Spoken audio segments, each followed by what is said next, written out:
Okay, what if I told you that the year isn't always 12 months long?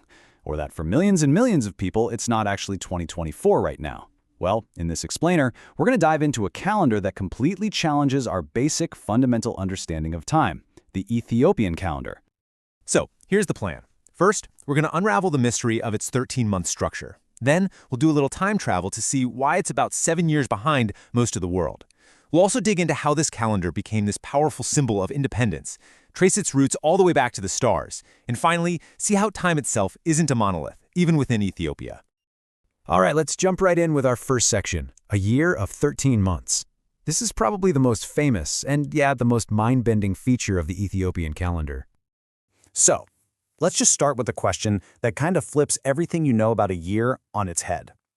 Forget January through December for just a second, and just ask yourself, what would it be like if there was a 13th month?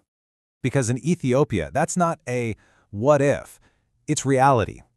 13, that's the number of months in their year.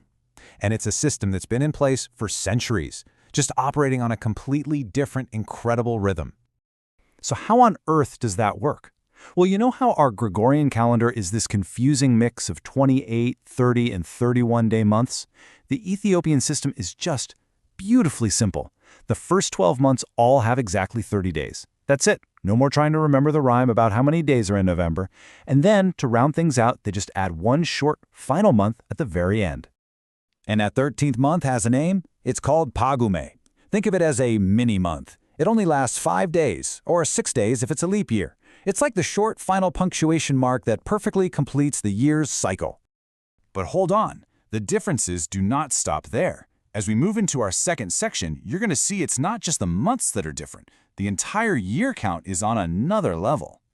Get this, the Ethiopian calendar is about 7 to 8 years behind the Gregorian calendar.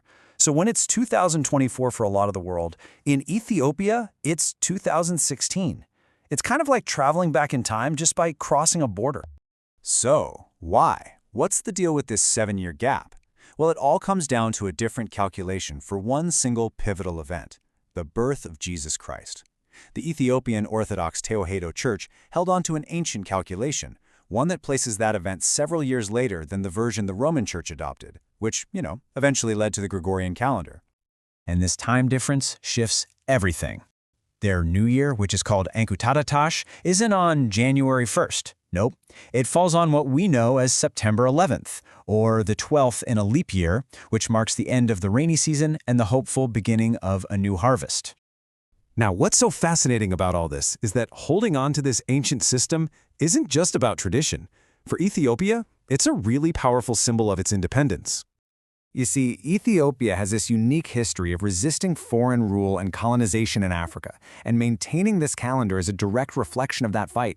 It's a way of preserving a completely distinct cultural and religious lineage. It's like a constant declaration of identity. It really symbolizes a deep, deep cultural resilience, a choice to follow its own rhythm, even when there's this huge global pressure to conform.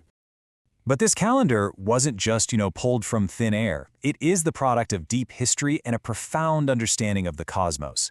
So let's take a look at its ancient astronomical roots. The lineage of this calendar is just incredible. Its origins can be traced way back to systems used in ancient Egypt. Then it was refined by Coptic traditions, which is where those religious calculations we just talked about came in, and it was perfected by brilliant civilizations like the Great Aksumite Kingdom, which showed an amazing command of astronomy. In fact, we have actual physical proof of this knowledge. The Aksumite kingdom built these colossal stone pillars called stelae that were precisely aligned with celestial events like the solstices. This was not guesswork. This was a civilization that was deeply in tune with the cosmos, and their calendar is a living, breathing legacy of that expertise. And finally, just when you think you've got it all figured out, there's another layer of complexity, because it's so important to remember that even within Ethiopia, which is a nation of immense diversity, time isn't measured in just one single way. So while the 13-month calendar is the official national one, other groups, like the Oromo people, have their own traditional calendars too. It just highlights the rich, complex tapestry of cultures that make up this incredible nation. So, you see, the Ethiopian calendar is so much more than just a different way to count the days. It's a story of faith, of independence, and of ancient wisdom. And it really leaves us with a final thought to chew on. If time is a story we tell ourselves, what story does your calendar tell about your culture, your history, and your place in the universe?